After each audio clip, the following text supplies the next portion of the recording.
Hello and welcome back to another episode of Strong Collectors Comics. My name is Jordan and I'm joined today as ever by my plucky co-host Dakota. And today we are taking a look at the Joker. I think this is appropriate. The new Joker movie just came out. I don't need to tell you that. People are not too happy with that. I did see it, folks, and Dakota. I wasn't too impressed, not for the reasons that I think other people were. I didn't mind the idea of the musical element, but it felt pretty flat. Pun intended on that. And, as I was looking at that, it got me thinking because everybody loves the Joker, right? He's very iconic. Everyone has some kind of connection to the Joker. And I think it's always fun to kind of take a look back at the first appearance of characters sometimes and kind of see what elements were already there, what elements have been added over the year, or maybe what's been kind of lost as the characters, different depictions, all that has gone on. So, Dakota, when you think of the Joker, right? What are some of the elements that come up for you that are pretty like iconic for that character? Yeah, I would say my mind's eye of the Joker is usually that like Nightfall timeline of Joker where he's got the purple suit, he's Mm-hmm. got the long, skinny white face, long Mm-hmm. chin, he's got the green hair kind of swooped out. Um, usually he's a little bit more of a gimmicky type of criminal. He's not just going to have like straightforward crime. He's got to make some sort of comedic element to it, not necessarily as a joke, but Mm-hmm. it's always that like clown motif. Usually he's going to be trying to poison the water supply, putting Joker gas in, things like that. He's going to Yeah.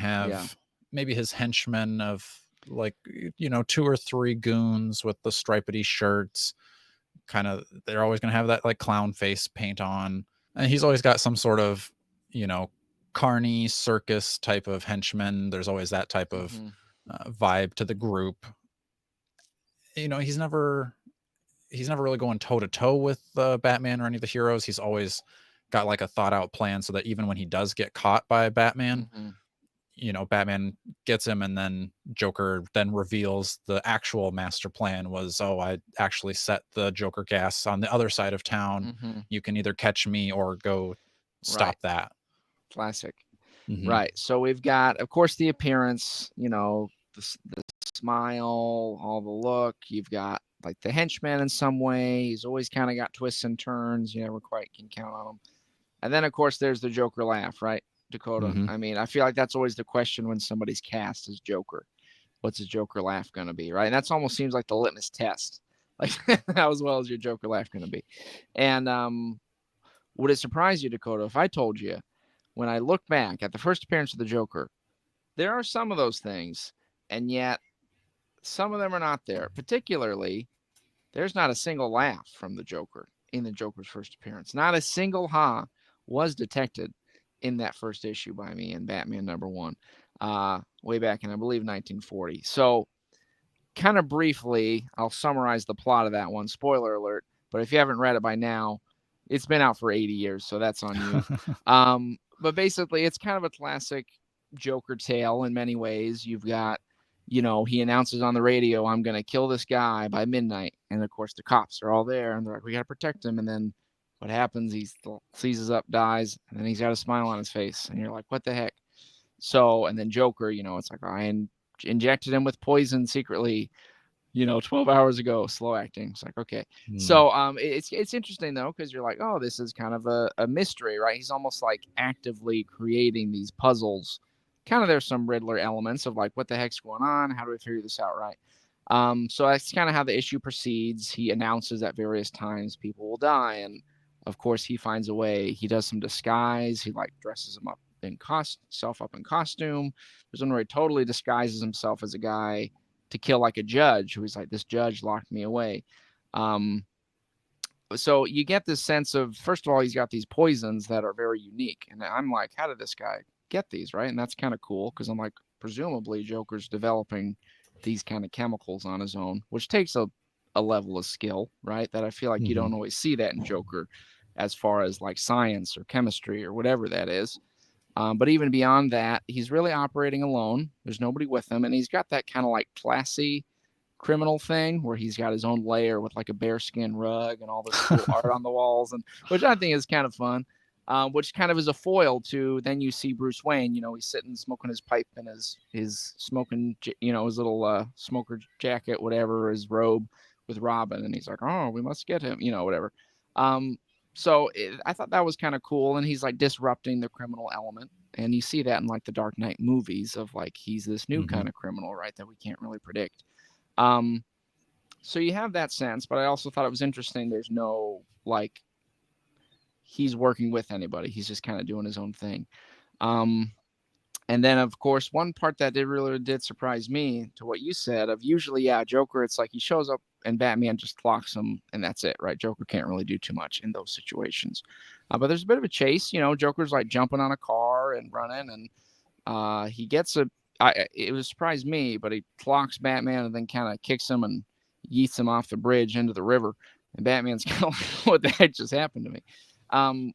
Which again, you get those moments where he kind of gets a brief jump on Batman, but he actually does okay for himself there, which I like that idea. I thought that was an interesting concept to have a Joker that isn't like, maybe he's not going to go toe to toe and take Batman down, but he's got some tricks up his sleeve beyond just I'm going to hit you with a little joy buzzer or something. Right. Which I think is kind of interesting. And a slight spoiler alert for those of you who have not read Absolute Batman. Dakota, I know you haven't either, but you don't mind.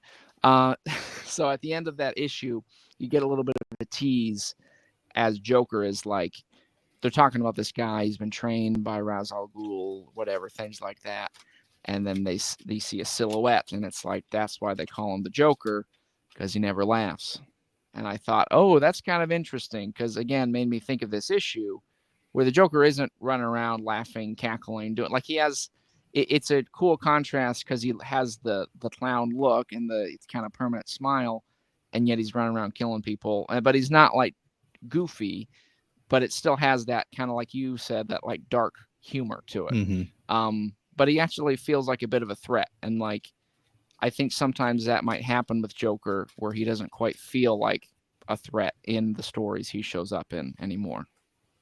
Yeah, I think for sure, at least recently, because like Joker is probably my favorite villain out of all of comic books.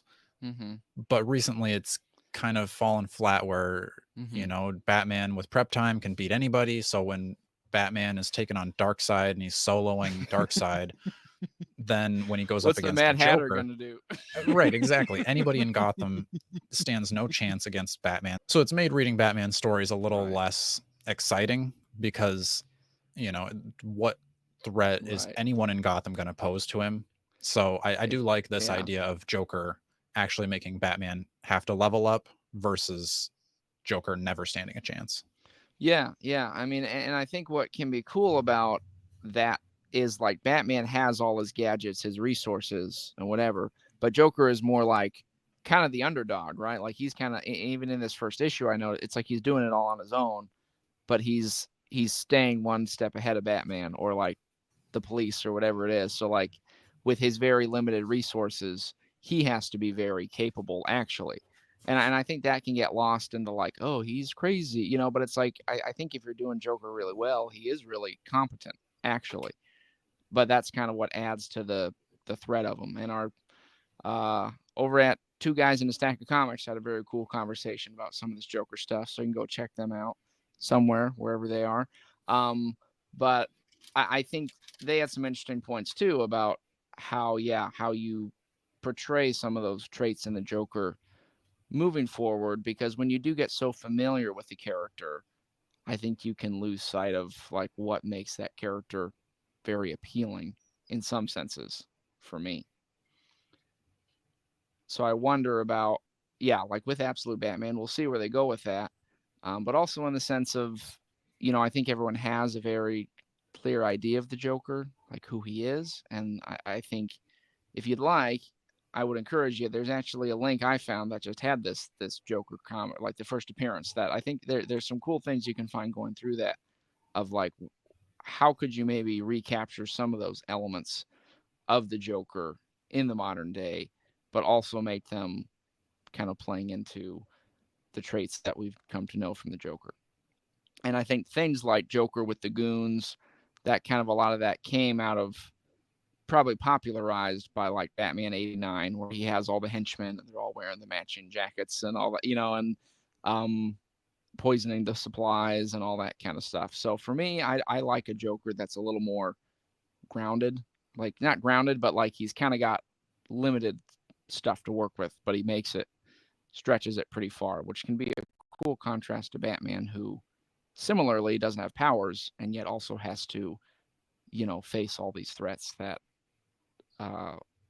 he can't just defeat instantly. Because I do agree, when Batman can just defeat anybody with the prep time, it kind of gets a little not interesting. Those are some things we learned from the Joker's first appearance. Let us know in the comments if you have checked out the Joker's first appearance. How are you feeling about the Joker today? Just checking in with yourself and the Joker. What do you want the Joker to look like moving forward? Please be sure to like, share, and subscribe. And as always, until next time, stay strong.